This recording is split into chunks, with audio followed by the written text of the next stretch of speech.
আপনাদের মনে করেন এখানে একটা বিশাল পুকুর আছে। আগেকার বড় পুকুরকে দিঘি বলা হতো। কি বলা হতো? দিঘি। আচ্ছা, দিঘির চারিপাশে 4 দল লোক বসবাস করে। মনে করেন এক দল হলো হিন্দু, এক দল খ্রিস্টান, এক দল ইহুদি আর এক দল মুসলমান। তাহলে কয় দল? 4 দল 4 পাড়ে বসবাস করে। কিন্তু হঠাৎ একটা মহিষ ওই পানির মধ্যে গরম লাগার কারণে নামছে, তৃষাও লাগছে, পানি পান করতে করতে এক সময় এমন দুর্বল হয়ে গেছে যে পেট মোটা হয়ে আর উঠতে পারতেছে না। মহিষটা ওই পুকুরের দিঘির মাঝখানে গিয়ে একসময় মারাই গেছে।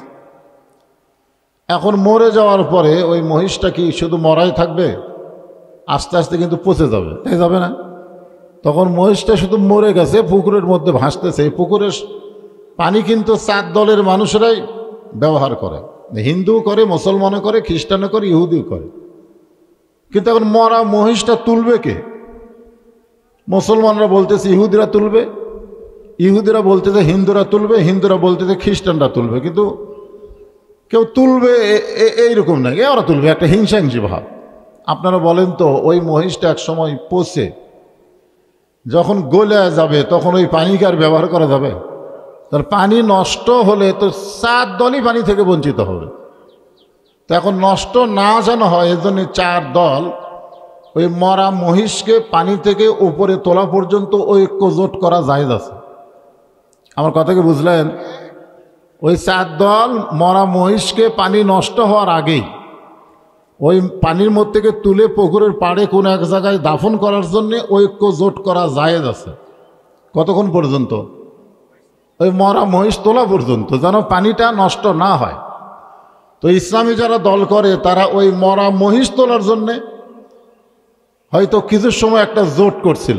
কথাটা বুঝলেন? আমার কথা হয়তো অত লম্বা টাইম নাই তো, কারণ আমরা বক্তা মানুষ, আমরা কোনো কথা সেজে গুজে বলতে গেলে অনেক সময় লাগে, তো অত সময় নাই। আমি আর শুধু ওই মুরব্বীর বোঝানোর জন্য বলতেছি। এই আসলে কি, যে যে দল করে সে দলের কিন্তু একজন আমির থাকে, একজন নেতা থাকে। ধরে কোন কথা ঠিক কিনা?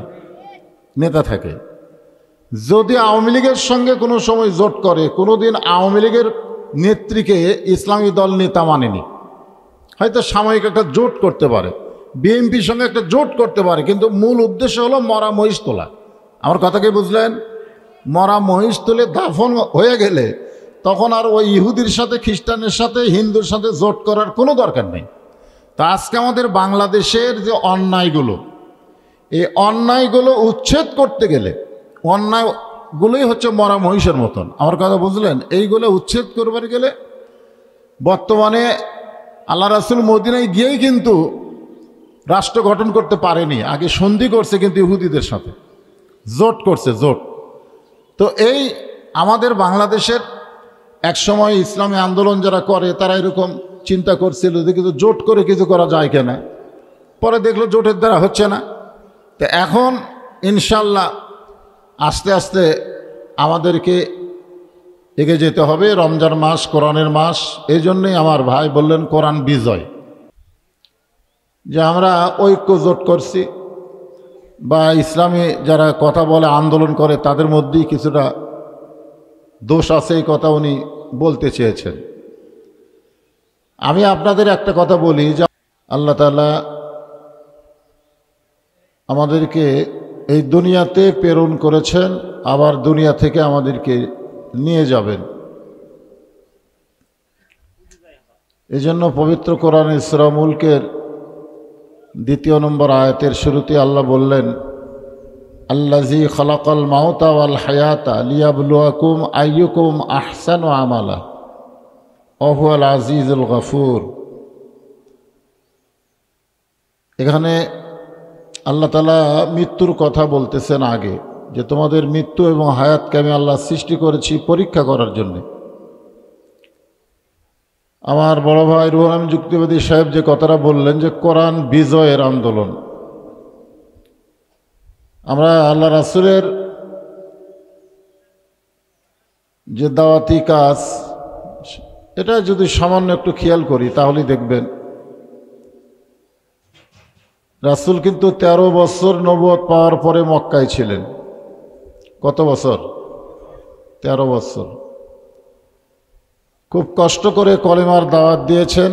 তখন নামাজ, রোজা, হজ, যাকাত এগুলো কিছুই ছিল না। শুধুমাত্র একটা কথাই ছিল, লা ইলাহা ইল্লাল্লাহ তুফলিহুন। কুলু লা ইলাহা ইল্লাল্লাহ তুফলিহুন। কুলু মানে কি? বলো, এই যে তোমরা বলো লা ইলাহা ইল্লাল্লাহ, তাহলেই তোমরা সফল কাম হবে। তখন কিন্তু নামাজের কথাও ছিল না, রোজার কথাও ছিল না, হজ যাকাতের কথাও ছিল না, শুধু কলেমার দাওয়াত ছিল। 13 বছর।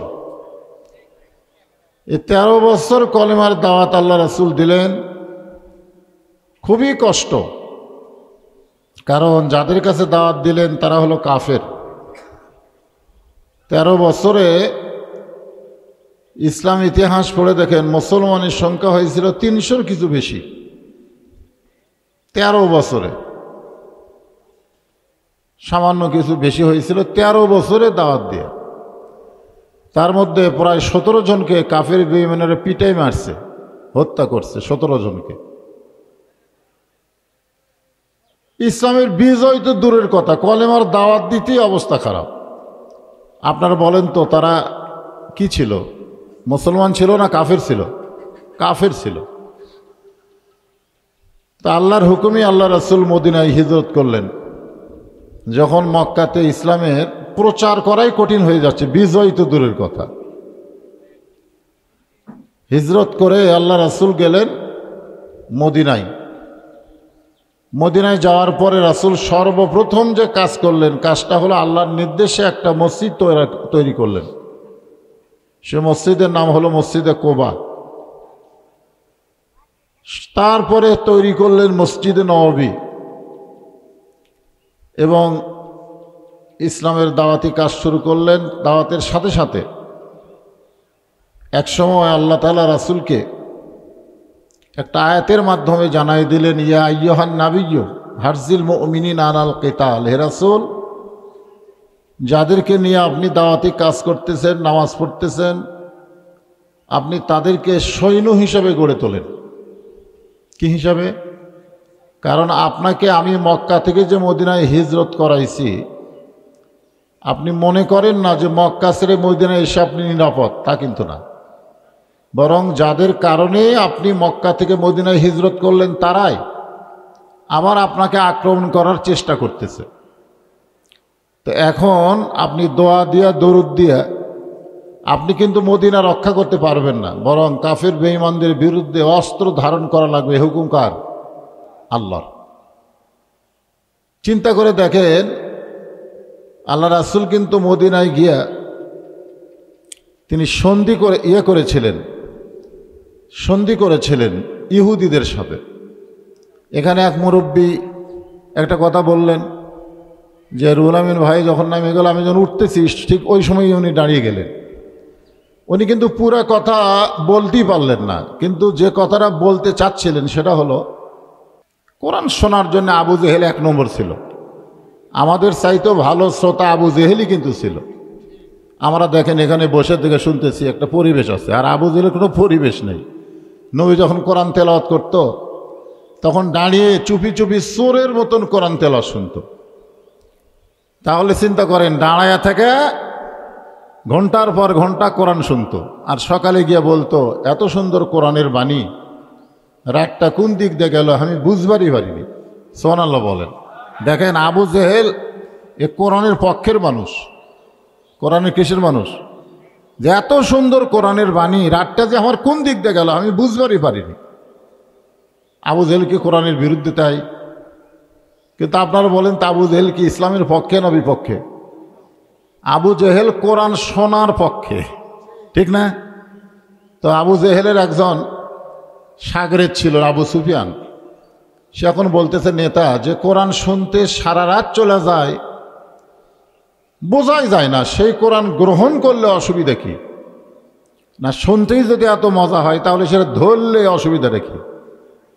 একটা হলো শোনা, আর একটা কি ধরা। জানা আমাকে চাইতে শয়তান অনেক বেশি জানে। আজকে যে আমার এই যে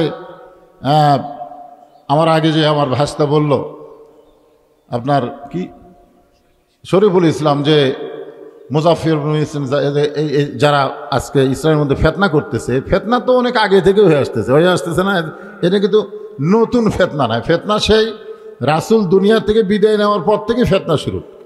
তো যাই হোক, ফেতনা দেখলে হবে না। একটা হাতি রাস্তা দিয়ে যখন যায় তখন অনেক কুত্তা ঘেউ ঘেউ করে কি করে না? তো এখন হাতি যদি কুত্তা ঘেউ ঘেউর পিছনে দৌড়াদৌড়ি করে তাহলে ওর সামনে যাওয়া পারবে? তা আজকে ইসলামী আন্দোলন, মুসলমান, বিশেষ করে হানাফি মাযহাব একটা হাতির মতো। জোরে কোন সুবহানাল্লাহ।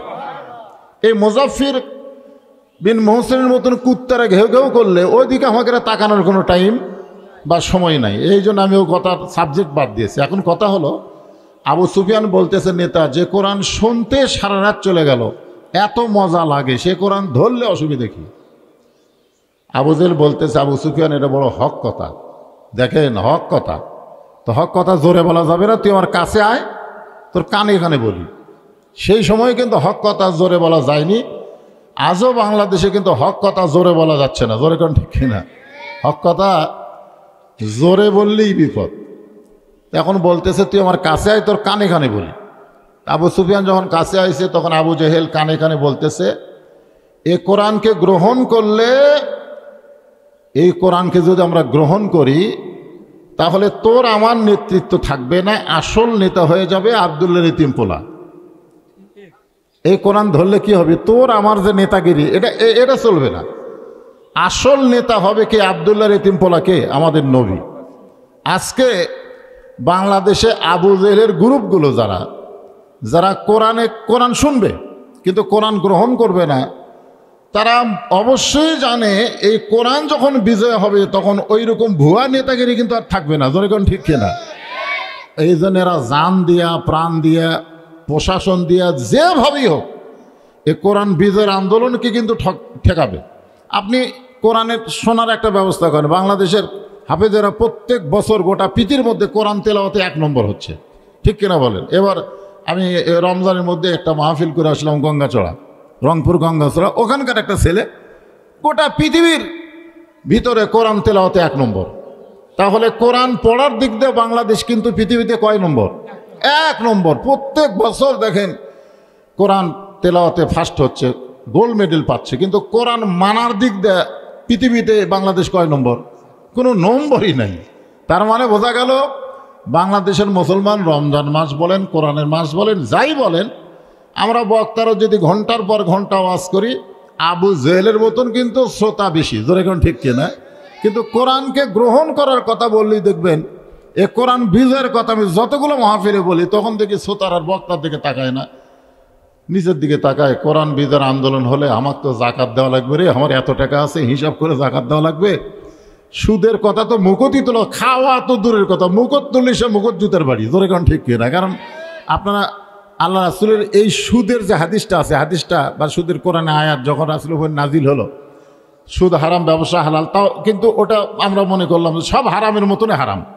শুয়োরের গোস্ত খাওয়া হারাম, ঘুষ খাওয়া হারাম, রক্ত খাওয়া হারাম, মদ খাওয়া হারাম, সুদ খাওয়া হারাম। কিন্তু সুদের হাদিস যখন রাসূল বলতে যাচ্ছেন তখন এই হাদিস বলার আগে 3 বার রাসূল এভাবে মুখ ধরছেন, 3 বার।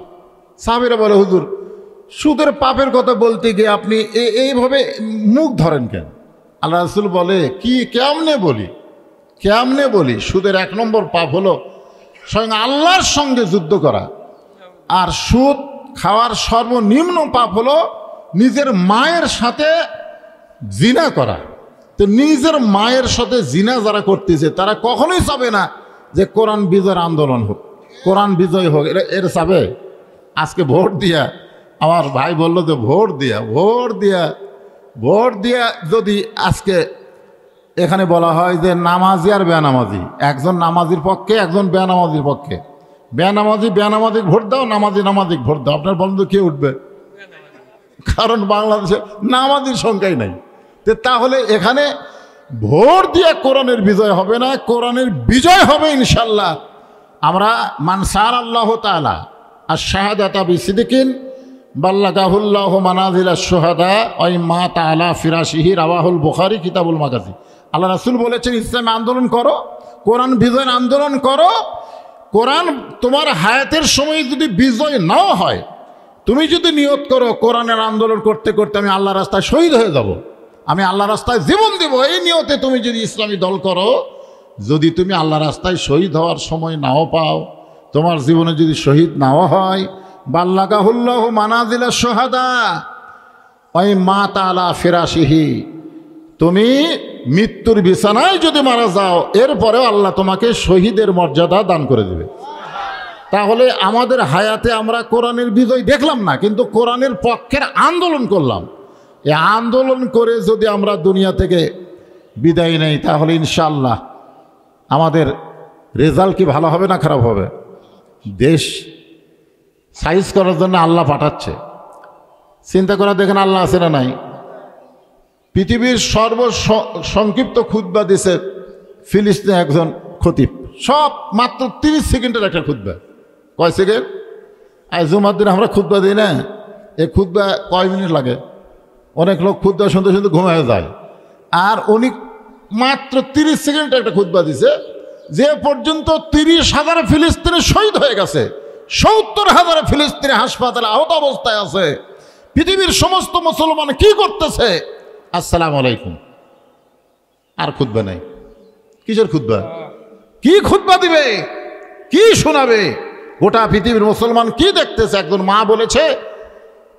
মা বলেছে যে পৃথিবীর সমস্ত মায়েরা সন্তান জন্ম দেয়, আর ফিলিস্তিনের মায়েরা একটা করে মুজাহিদের জন্ম দেয়। আজকে আমাদের শিশু বাচ্চারা হাসপাতালে, তাদের চিকিৎসা দেওয়া যাচ্ছে না, হাসপাতাল পর্যন্ত ওরা গুড়িয়ে দিচ্ছে।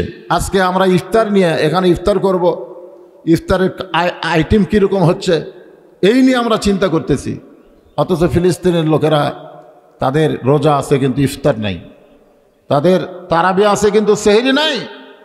আপনি কি মনে করতেছেন আল্লাহ বসে থাকবে? আল্লাহ পৃথিবীকে সাইজ করার জন্যে এমন একজন নেতাকে পাঠাবেন, অবশ্যই পাঠাবেন, এবং সেই নেতার যারা আমরা কোরআন বিজয়ের আন্দোলন করব, ইনশাল্লাহ সেই নেতার অনুসারী হয়ে গোটা পৃথিবী আল্লাহ তাআলা মুসলমানকে দিয়াই দেবে। ঈসা আলাইহিস সালামকে মারা গেছে, চতুর্থ আসমানে আছে, সময় মতো আসবে, কিন্তু আমাদের কাজ করতে হবে, কোরআন বিজয় করার আন্দোলন করতে হবে। কোরআনের মাসে, রমজান মাসে আমরা রোজা রেখেছি, অনেক কথা, কিন্তু এই অল্প সময়ে কি বলবেন? অল্প সময় কিছু বলা যায় না। তো যা বললাম আপনারা তো বুঝতে পারলেন। ঐক্য জোট নিয়ে আপনারা আর কোনো মন্তব্য করবেন না, ওই মরা মোষ তোলার জন্য। আমার কথা কি বুঝলেন? তো তাই বলে কি আপনি মোষটা পচতে দিবেন? যাই হোক, হয়ে গেছে, যা হওয়ার হয়ে গেছে, এই নিয়ে কোনো আলাদা চিন্তা করবেন না। ইনশাল্লাহ কোরআন বিজয়ের পথে থাকবেন। ইফতার করলেই শুধু হবে না, আল্লাহর কোরআনের মাসে আমরা কোরআনকে গ্রহণ করে আল্লাহ তৌফিক দান করুক। যেনারা আজকের ইফতার মাহফিল উপস্থিত হয়েছেন এবং আমার ভাইয়ের আহ্বানে আজকে ইফতার মাহফিল অনুষ্ঠিত হচ্ছে, একেবারে রোজার শেষ প্রান্তে আমরা পৌঁছে গেছি। আজকে 27টা রোজায় চলে গেল আমাদের মাস থেকে। কেউ বলতেছে বুধবার অথবা বৃহস্পতিবারে দিন ঈদুল ফিতর হতে পারে। যাই হোক, সময় একেবারে শেষ প্রান্তে এসে গেছে। আমরা সকলের জন্য দোয়া করবো, ইস্তিগফার করে আস্তাগফিরুল্লাহ রব্বি মিন কুল্লি জাম্মি ওয়া তুবু ইলাইহি লা হাওলা ওয়ালা কুওয়াতা ইল্লা বিল্লাহিল আলিয়্যিল আযীম। এখানে অনেক আলেম ওলামা এসেছেন, তারা আলোচনা করেছেন, এবং আমার ভাই কিন্তু আমরা এক সময় ওয়াজ করছি, আমার থেকে একটু বয়সে বড়ই, বুঝছেন, বড় ভাই। তো ওনার বাড়িতে এসেছি, উনি যদি দোয়া করতেন সেটাই ভালো হতো। আচ্ছা, সবার জন্য দোয়া করা হবে ইনশাআল্লাহ। আল্লাহুম্মা আমিন। আল্লাহুম্মা আনতাস সালাম ওয়া মিনকাস সালাম তাবারাকতা ইয়া যাল জালালি ওয়াল ইকরাম। রব্বানা যালামনা আনফুসানা ওয়া ইল্লাম তাগফির লানা ওয়া তারহামনা লানাকুনান্না মিনাল খাসিরিন। আল্লাহ, দেখতে দেখতে রমজান মাস আমাদের মাস থেকে বিদায়ের পথে চলে যাচ্ছে। আল্লাহ, গোটা বাংলাদেশের একজন পরিচিত মুখ, এই গ্রামে বসবাস করে আমার ভাই আলহাজ মাওলানা রুহুল আমিন যুক্তিবাদী সাহেবের আহ্বানে আমরা অনেকগুলো আলেম ওলামা একত্র হয়েছি। আল্লাহ, অনেকগুলো রোজাদার বান্দারা আমার সামনে বসে হাত তুলে আমিন আমিন করতেছে। আল্লাহ, মেহেরবানি করে আজকের আলোচনা, আজকের ইফতার মাহফিলকে আল্লাহ আপনি কবুল করে নিন। আল্লাহ, আপনি আমাদের রোজার কারণে, ইফতারের কারণে, দোয়া দুধের কারণে যতটুকু খুশি হয়েছেন আল্লাহ, জানি না আপনি কতটুকু সওয়াব আমাদেরকে দিবে। আল্লাহ মেহেরবানি করে রোজাদারের দিকে তাকায়া আল্লাহ রোজাগুলোকে কবুল করে দিয়া, আমাদের হাতগুলো কবুল করে নিয়ে জাহাদিয়া মঞ্জুর করেন। সোনার মদিনায় নবী পাকের রওজা মোবারকে আল্লাহ আপনি কবুল করে নেন। তামাম আম্বিয়ায়ে কেরাম, আসহাবে কেরাম, তাবিঈন কেরাম, তাবা তাবিঈন কেরাম, আউলিয়ায়ে কেরাম, পীর মাশায়েখ, বুজুর্গানে কেরাম, তামাম পৃথিবীর মাটির নিচে যত মুমিন মুমিনা আছে আল্লাহ সকলের আরওয়াহ পরে হাদিয়া কবুল করে। আল্লাহ আমরা যারা হাত তুলেছি আল্লাহ, আমাদের জনম দুঃখী মা যাদের কবরে চলে গেছে আল্লাহ, গত রমজানে আমার মা দুনিয়াতে ছিল, কিন্তু এই রমজানে আর মাকে পাইলাম না। আল্লাহ আমাদের বাবা যাদের কবরে চলে গেছে আল্লাহ, বিশেষ করে আমার রুহুল আমিন ভাইয়ের বাপ মা অন্ধকার কবরে চলে গেছে আল্লাহ। আল্লাহ আমাদের সকলের বাপ মার কবরকে জান্নাতের টুকরা বানিয়ে দেয়। আল্লাহ আমাদের দাদা দাদি, নানা নানি, আত্মীয় স্বজন আল্লাহ যারা অন্ধকার কবরে চলে গেছে সকলকে মাফ করে দেয়। আল্লাহ কে কোন নিয়তে হাত তুলেছে আল্লাহ সকলের নেক নিয়ত নেক আশাকে আল্লাহ আপনি কবুল করে। আল্লাহ আমরা যে কোরআনের মাস আমাদের মাস থেকে বিদায় দিচ্ছি আল্লাহ, সেই কোরআনের মাস রমজান মাসে আল্লাহ ফিলিস্তিনের মুসলমানকে নিয়ে তোমার দরবারে হাত তুলেছি আল্লাহ, ফিলিস্তিনের মুসলমানকে বিজয় দেন আল্লাহ। আব্রাহা বাদশা কাবা ঘর ধ্বংস করতে এসেছিল, আপনি আবাবিল পাখি দিয়া কাবা হেফাজত করেছে আল্লাহ। আপনার কোরআনের সে বাইতুল মুকাদ্দাস আপনার ঘর আজকে ইহুদিরা ধ্বংস করতে চায়, দখল নিতে চায় আল্লাহ। আল্লাহ মুসলমানের মসজিদ মুসলমানকে দিয়ে দাও, পৃথিবীর মানচিত্র থেকে আল্লাহ ইহুদিদেরকে ধ্বংস করে দাও আল্লাহ। আল্লাহ 30,000 উপরে ফিলিস্তিনের মুসলমান ভাই বোনেরা দুনিয়া থেকে বিদায় নিয়েছে আল্লাহ, তাদেরকে শহীদ হিসাবে কবুল করে নাও আল্লাহ। আহত অবস্থায় যারা আছে, আরে আমরা ঈদ করার জন্যে মার্কেটিং নিয়ে কি ব্যস্ত। মুসলমান রোজার চাইতে মার্কেটের গুরুত্ব বেশি দেয়, কেনাকাটার গুরুত্ব বেশি দেয়। আজকে নিজের কেনাকাটা কম করে ফিলিস্তিন মুসলমানের জন্য এক ফোঁটা চোখের পানি ফেলে। তারা ঈদুল ফিতর পাবে কিন্তু হয়তো আনন্দ করতে পারবে না আল্লাহ। আল্লাহ মুসলমানের সবচাইতে বড় ঈদ হবে যেদিন পৃথিবীতে কোরআনের বিজয় হবে আল্লাহ। আল্লাহ সবচাইতে বড় আনন্দ হবে যেদিন কোরআন মোতাবেক আমরা চলতে পারবো। আমার মা বোনেরা পর্দার অন্তরালে যারা আছে আল্লাহ সকলকে আপনি কবুল করে নেন। আমার রুহুল আমিন ভাইয়ের এক ভাই দুনিয়া থেকে বিদায় নিয়েছে, 6 ভাই এখনও দুনিয়াতে জীবিত আছে আল্লাহ, সকলকে আল্লাহ আপনি কবুল করেন। আমার ভাইজান পরিবারের পরিজন প্রতি কবুল করেন, তার সন্তানগুলোকে আল্লাহ আপনি কবুল করেন আল্লাহ। আজকে যে টাকা পয়সা খরচ করে এত বড় আয়োজন করেছে আল্লাহ, আয়োজনকে আপনি জান্নাতের বিনিময়ে কবুল করেন আল্লাহ। সুবহান রাব্বিকা রাব্বিল ইজ্জাতি আম্মা ইয়াসিফুন ওয়া সালামুন আলাল মুরসালিন আলহামদুলিল্লাহি রাব্বিল আলামিন। ওয়াজাল আখিরাতি কালিমাতুন ইনদাল মাউত লা ইলাহা ইল্লাল্লাহু মুহাম্মাদুর রাসূলুল্লাহ।